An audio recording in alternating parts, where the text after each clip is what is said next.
So hello friends, स्वागत है आप सभी का यूपी की 20 बड़ी खबरों में। आइए जानते हैं उत्तर प्रदेश की तमाम महत्वपूर्ण खबरें। आपको बता दें, सरकार की तरफ से कई बड़े फैसले लिए गए हैं, जिसमें आपको नए साल तक कई सारे बदलाव देखने को मिलेंगे। वहीं पर ईपीएफओ पेंशन हाइक किया गया है। 6 करोड़ सब्सक्राइबर की बल्ले बल्ले है। आपको इसमें क्या फायदा मिलेगा ये जानेंगे। वहीं पर कहीं कोहरा है, कहीं रास्ता साफ है। यूपी के 36 जिलों में ठंड का येलो अलर्ट जारी किया गया है और जल्द ही विद्यालय बंद करने का निर्देश भी सरकार की तरफ से आएगा। वहीं पर यूपी में कुत्तों को लेकर एसओपी जारी की गई है। इसके साथ दोस्तों, राशन कार्ड धारकों के लिए एक बड़ा अपडेट सामने आया है। बहुत बड़ा झटका लगा है राशन कार्ड धारकों को। वहीं पर फ्री में मिलेगी बिजली कनेक्शन। सरकार इन लोगों को फ्री में बिजली कनेक्शन दे रही है। इसके साथ ही कब मिलेगा राशन योजना का लाभ, इसको भी जानेंगे, क्योंकि दिसंबर महीने में दूसरे चरण का राशन कब शुरू होगा, इसको भी राशन कार्ड धारकों को जानना बेहद आवश्यक है। आइए जानते हैं उत्तर प्रदेश की तमाम बड़ी खबरें। चलिए शुरू करते हैं।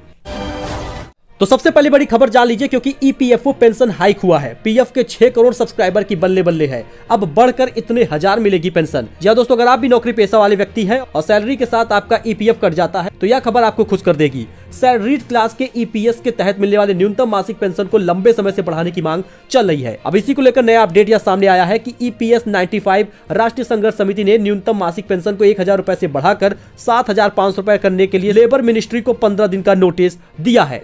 इसके अलावा चिकित्सा सुविधाएं भी सीमित है। इस कारण पेंशनर की मृत्यु दर बढ़ रही है। पत्र में यह भी कहा गया है कि यदि इस पेंशन की राशि 15 दिन के अंदर बढ़ोतरी की घोषणा नहीं की गई तो देशव्यापी आंदोलन किया जाएगा। वही दोस्तों, नए साल में मथुरा वृंदावन में 10 लाख से अधिक श्रद्धालुओं के आने की संभावना है। होटल गेस्ट हाउस पहले से फुल है। आपको बता दें, वृंदावन के सभी होटल और गेस्ट हाउस बुक हो गए हैं। स्थिति यह है कि आगामी 3 जनवरी तक कहीं कोई कमरा खाली नहीं मिल सकता है। वहीं श्रद्धालुओं की भीड़ को देखते हुए बांके बिहारी मंदिर प्रबंधन भी एडवाइजरी जारी कर चुका है। माना जा रहा है कि नए वर्ष के मौके पर मथुरा वृंदावन समेत जिले के अन्य धार्मिक स्थानों पर श्रद्धालुओं का सैलाब उमड़ेगा। लगभग 10 लाख से अधिक श्रद्धालुओं के आने की वृंदावन में संभावना है।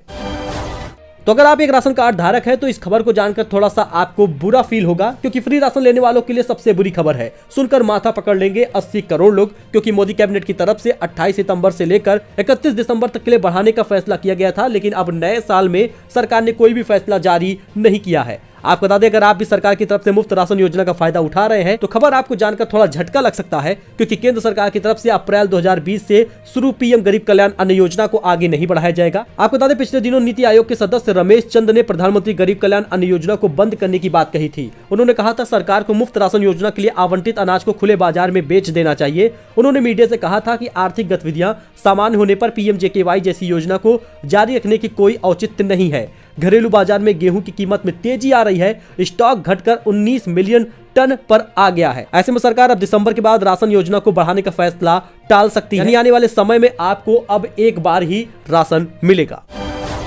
वहीं पर अगर आप यूपी में हैं तो फ्री बिजली का कनेक्शन करा लीजिए, क्योंकि सरकार ने शुरू की है सुगम समाधान योजना। जी हां दोस्तों, अगर आपको भी इस योजना का लाभ लेना है तो क्या करना होगा ये जान लीजिए, क्योंकि यूपी की योगी सरकार ने गरीब लोगों को राज्य में फ्री बिजली कनेक्शन देने के लिए सुगम समाधान योजना शुरू की है, जिसके तहत अगर आप आवेदन करने के बाद स्कीम का लाभ ले सकेंगे। सुगम समाधान योजना के पीछे सरकार का उद्देश्य मुख्य रूप से बिजली चोरी रोकना है। स्कीम का लाभ लेने के लिए पात्र लोगों को जरूरी डॉक्यूमेंटेशन करना होगा। इसके बाद उन्हें फ्री बिजली कनेक्शन मिल जाएगा। यही नहीं, फ्री में ही बिजली का मीटर भी आपके घर में लग जाएगा। सुगम समाधान योजना उत्तर प्रदेश सरकार का सबसे बड़ा योजना है, जिसमें आपको ये लाभ मिलेगा। आवेदन का तरीका काफी आसान है। बिजली कर्मचारियों ने जगह जगह पर सुगम समाधान योजना के लिए कैंप लगाए हैं। वहां पे जाके आप अपना आधार कार्ड, राशन कार्ड लेकर फ्री कनेक्शन करा सकते हैं। डॉक्यूमेंट क्या लगेगा? Aadhaar card, PAN card, BPL, APL card और पासपोर्ट साइज की 2 फोटो डॉक्यूमेंट वगैरह लगेगा। आप जाके कैंप में ये सारी चीजें करा सकते हैं। समाधान योजना से आपके घर में फ्री बिजली कनेक्शन लग जाएगा, फ्री बिजली मीटर लग जाएगा। उत्तर प्रदेश में विद्यालय बंद होगा ठंड के कारण, शीतलहर के कारण। जी हां, यूपी में कोहरे और ठंड के कारण बंद हो जाएंगे स्कूल। आपको बता दें दोस्तों, क्रिसमस के बाद विद्यालय बंद होने वाला है। यूपी की राजधानी लखनऊ में मौसम के बदलते मिजाज का असर सोमवार से ही दिखाई दे रहा है और लगभग मंगलवार और बुधवार को घने कोहरे के कारण अब सरकार इसके बारे में जल्द निर्देश जारी करने वाली है। आपको बता दें, 25 दिसंबर के बाद से ही लगभग 15 दिन तक विद्यालय बंद होगा। घने कोहरे के कारण लोग लाइट जलाकर अपने गंतव्य तक पहुंच रहे हैं। आपको बता दें, दिसंबर महीने में सर्दियों की छुट्टियां होती हैं, जो 10 से 15 दिन की होती है। इस वेकेशन में सर्दी से बचने के लिए बच्चों को घरों में ही रहना होता है। आपको बता दें, उत्तर प्रदेश में 26 दिसंबर से सर्दियों की छुट्टियां होना तय हुआ है। आप यहाँ पे इसमें देख सकते हैं, आर्टिकल में दी गई जानकारी बताई गई है। लखनऊ में सुबह का तापमान 10 डिग्री रहा है और सबसे ठंडा जिला जो है वो अयोध्या रहा है। वहीं पर केंद्र सरकार की तरफ से मिलने वाले अक्टूबर के दूसरे चरण का राशन 23 दिसंबर से शुरू होने की बात बताई जा रही है। जल्द ही आपको 23 दिसंबर से 31 दिसंबर तक अक्टूबर के दूसरे चरण का राशन मिलेगा। अगर आप उत्तर प्रदेश के राशन कार्ड धारक हैं तो आपको 35 किलो तक चावल सरकार की तरफ से दिया जाएगा। राशन कार्ड धारकों को अब दिसंबर महीने के बाद फ्री राशन नहीं मिलेगा, लेकिन उत्तर प्रदेश में राशन योजना काफी पीछे चल रही है। अभी अक्टूबर के ही राशन मिल रहे हैं। ऐसे में नवंबर और दिसंबर का राशन जो फ्री वाला है वो जनवरी और फरवरी में दिया जाएगा।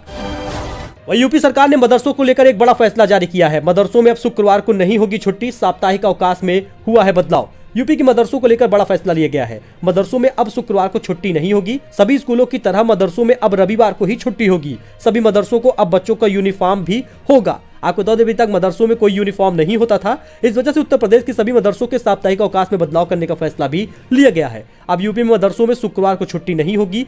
रविवार को जैसे सभी विद्यालयों में छुट्टी होती है वैसे ही रहेगी। दोस्तों वहीं पर यूपी के 36 जिलों में ठंड का येलो अलर्ट जारी किया गया है। बिजनौर और सोनभद्र रहा है सबसे ठंडा। प्रयागराज में विजिबिलिटी कम होने से 8 फ्लाइट रद्द हो गई है। उत्तर प्रदेश में शीतलहर के प्रकोप का असर बुधवार की सुबह से ही देखने को मिल रहा है। मौसम विभाग ने प्रदेश के 36 जिलों में ठंड का येलो अलर्ट जारी किया है। फिलहाल मौसम वैज्ञानिकों का मानना है कि सर्दी पहले से ज्यादा बढ़ेगी। मंगलवार रात 7.5 डिग्री तक यूपी के बिजनौर और सोनभद्र जिला सबसे ठंडा रहा है। तो आने वाले समय में आपको और ज्यादा शीतलहर देखने को मिलेगी। इस बीच सरकार विद्यालय को भी बंद कर सकती है। किन जिलों में येलो अलर्ट जारी किया गया है आप इसमें देख लीजिए। 36 जिलों में घने कोहरे के कारण येलो अलर्ट जारी है। इसमें से उन्नाव, कानपुर नगर, कानपुर देहात, बाराबंकी, रायबरेली, अमेठी, अयोध्या, सुल्तानपुर, प्रतापगढ़, प्रयागराज, जौनपुर, संत रविदास नगर, वाराणसी, मिर्जापुर, ऐसे कई जिले हैं। आप यहाँ पे पूरे जिलों का नाम देख सकते हैं। येलो अलर्ट इन जिलों में किया गया है। आने वाले समय में यहाँ पर विद्यालय बंद होंगे। तो चीन में अगले कुछ महीनों से 80 करोड़ लोग कोरोना संक्रमित हो सकते हैं। लंदन की global health intelligence company Airfinity ने कहा है कि चीन में जीरो कोविड पॉलिसी खत्म होने के बाद 21 लाख मौतें हो सकती हैं। एयरफिनिटी ने इसकी वजह चीन में कम वैक्सीनेशन और एंटीबॉडीज में कमी बताया है। आपको बता दें मरीज इलाज के लिए डॉक्टरों के सामने गिड़गिड़ाते देखे जा सकते हैं। बच्चों को बुखार आ रहा है तो माएं आलू से उतारने की कोशिश कर रही हैं। दरअसल दोस्तों आपको बता दें बीते 24 घंटे में शमशान में अंतिम संस्कार के लिए लाइनें लग रही हैं। सामूहिक अंतिम संस्कार के लिए सरकार ने गाइडलाइन जारी कर दी है। एक मरीज 18 लोगों को संक्रमित कर रहा है। सबसे पहले देखते हैं वायरल हो रहे चौंकाने वाले वीडियोस, आप इसमें देख सकते हैं। आपको बता दें दोस्तों चीन के अस्पतालों में बेड की कमी हो गई है। जमीनों पर मरीजों का इलाज किया जा रहा है। तो आप देख सकते हैं यह वीडियो मेडिकल स्टोर का है। यहाँ लंबी कतारें देखी जा सकती हैं। यहाँ डरे लोग प्रोटेक्टिव बबल पहनकर शॉपिंग करने निकल रहे हैं, जिस प्रकार से आप इस पिक्चर में देख सकते हैं। फिलहाल इसके साथ ही आपको बता दें भारत ने क्या अलर्ट जारी किया है, यानी भारत में भी अब केस बढ़ने की आशंका जताई जा रही है। इस बीच केंद्र सरकार ने क्या अलर्ट किया है इसको भी आप देख लीजिए। कोरोना पर केंद्रीय स्वास्थ्य मंत्री की बैठक हुई है। नए साल में भीड़ रोकने के लिए बन सकते हैं नए नियम। आपको बता दें विदेशी उड़ानों पर भी चर्चा की जा रही है। दरअसल चीन में कोरोना के बढ़ते मामले फिर डराने लगे हैं। इसे देखते हुए केंद्र सरकार अलर्ट पर है। देश में कोविड-19 की स्थिति पर बुधवार को केंद्रीय स्वास्थ्य मंत्री डॉक्टर मनसुख मांडविया की वरिष्ठ अधिकारियों और विशेषज्ञों के साथ बैठक शुरू हो गई है। उधर केंद्रीय स्वास्थ्य सचिव राजेश भूषण ने मंगलवार को सभी राज्यों और केंद्र शासित प्रदेशों को पत्र लिखा है, जिसमें कहा गया है कोरोना के सभी पॉजिटिव केस की सैंपल जीनोम सीक्वेंसिंग के लिए भेजा जाए। अमेरिका में 19,000 से ज्यादा केस इस समय है। जापान में कोरोना के सबसे ज्यादा केस और मौतें हुई है। मरने वालों की संख्या 10 लाख से ऊपर पहुंचने वाली है। आपको बता दें जीरो कोविड पॉलिसी में ढील देते हुए चीन में मौतों का अंबार लग गया है। लोग ऑफिस जाते हुए मर रहे हैं, वे बाजार में खरीदी करते हुए मौत के मुंह में समा रहे हैं। हाल यह है कि बीजिंग के हर शमशान पर अंतिम संस्कार के लिए 2000 से ज्यादा की कतार है। जी हाँ, केंद्र सरकार ने राहुल गांधी से यात्रा रोकने की अपील की है। उन्होंने कहा कोरोना महामारी बढ़ने का हवाला दिया। केंद्रीय स्वास्थ्य मंत्री मनसुख मांडविया ने राहुल को लेटर लिखा है। उन्होंने कहा देश में एक बार फिर से कोरोना का खतरा बढ़ जा रहा है। हेल्थ इमरजेंसी के हालात हैं, देश को बचाने के लिए भारत जोड़ो यात्रा रोक दे। आप यहाँ पे देख सकते हैं इस प्रकार से लेटर आया हुआ है मनसुख मांडविया का राहुल गांधी के लिए। लेकिन उसके बाद कांग्रेस ने भी पलटवार किया है। उन्होंने कहा कि क्या पीएम मोदी ने गुजरात में मास्क पहना था। तो अगर आप भी कुत्ते वगैरह पालते हैं, पेट के शौकीन हैं, तो जरा जान लीजिए इसके लिए गाइडलाइन जारी की गई है। कुत्तों को लेकर एसओपी जारी हुई है। विदेशी कुत्तों का पंजीकरण अनिवार्य है। देसी कुत्तों के लिए मिलेगी छूट। नगर विकास विभाग की ओर से जारी एसओपी में कहा गया है कि जो लोग विदेशी नस्ल का कुत्ता पालते हैं उन्हें पंजीकरण कराना अनिवार्य होगा। साथ ही नियमित टीकाकरण की जानकारी देनी होगी। अगर ऐसा नहीं करते हैं तो उनके ऊपर जुर्माना लगेगा। दोस्तों वहीं पर अलीगंज सेक्टर सी की अवैध बस्ती पर प्रशासन का चला बुलडोजर। 15 साल से था अवैध कब्जा। मंगलवार को प्रशासन ने लखनऊ के अलीगंज सेक्टर सी की अवैध बस्ती को हटा दिया है। इसके बाद स्थानीय निवासियों को जागरण को धन्यवाद कहा, क्योंकि मुख्यमंत्री ने जागरण में खबर प्रकाशित होने के बाद संज्ञान कर लिया था। इस बेशकीमती जमीन की कीमत लगभग 250 करोड़ रुपए बताई जा रही है, जहां पर अवैध कब्जा था, अवैध बस्ती थी। सरकार ने इसे बुलडोजर से हटवा दिया है।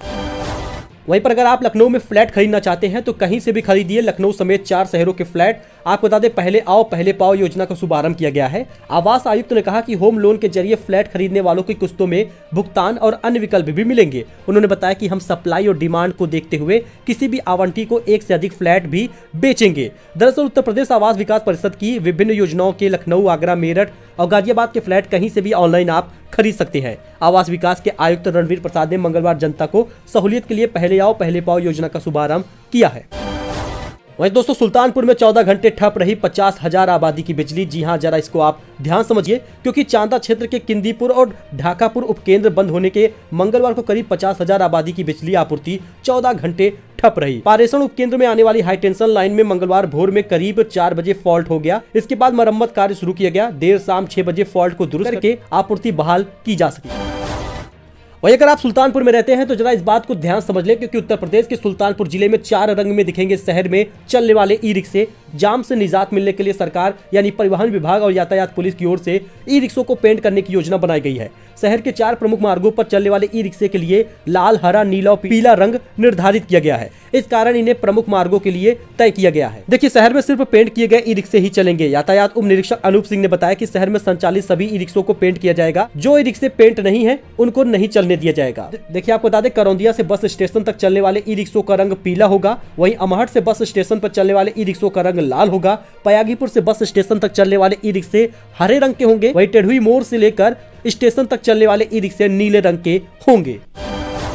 वही दोस्तों, 2 दिन और घने कोहरे से होगी सुबह की शुरुआत। 23 दिसंबर से बढ़ेगी ठंड। आपको बता दें, यूपी में मौसम का तापमान गिरने लगा है। सोमवार सुबह से ही घना कोहरा रह रहा है। मौसम विभाग के अनुसार 23 और 24 दिसंबर को ठंड और बढ़ेगी और 26 दिसंबर से विद्यालय बंद होने की आशंका भी जताई जा रही है। यूपी में ठंड ने धीरे धीरे अपना रंग दिखाना शुरू कर दिया है। सोमवार की सुबह घना कोहरे के साथ हुई और आपको बता दें, बुधवार को भी घने कोहरे रहे हैं और आज भी घना कोहरा आप देख सकते हैं। वही कोहरे से होने वाली दुर्घटनाओं से रोकने के लिए सरकार का बड़ा फैसला है। रात में नहीं चलेगी परिवहन निगम की बसें। जी हां, उत्तर प्रदेश राज्य सरकार परिवहन निगम ने प्रबंध निदेशक संजय कुमार ने मंगलवार को प्रदेश के सभी क्षेत्रीय प्रबंधकों, सेवा प्रबंधकों और सहायक क्षेत्रीय प्रबंधकों को वीडियो कॉन्फ्रेंसिंग से स्पष्ट निर्देश जारी किया है। उन्होंने कहा कि कोहरे के कारण होने वाली दुर्घटनाओं को रोकथाम के लिए रात में बसों का संचालन बिल्कुल न किया जाए। वही दिल्ली एनसीआर में सर्दी का सितम जारी है। गाजियाबाद में बदल गया है स्कूल खुलने का टाइम। कई क्षेत्रों में कोहरे से विजिबिलिटी इतनी कम हो गई है कि जगह जगह एक्सीडेंट हो रहे हैं। इन सभी को ध्यान में रखते हुए गाजियाबाद जिला प्रशासन ने बड़ा कदम उठाया है। जिले के सभी स्कूलों की टाइमिंग बदल दी है। अब सुबह 9 बजे के बाद ही विद्यालय चलेगा। 21 दिसंबर से कक्षा 1 से लेकर कक्षा 12वीं तक के स्कूल अब सुबह 9 बजे से खुलेंगे। वही कोरोना को लेकर एक बड़ा अलर्ट जारी किया गया है। चीन समेत कई देशों में कोरोना के बढ़ते मामलों पर सरकार सतर्क है। मांडविया आज करेंगे अहम बैठक।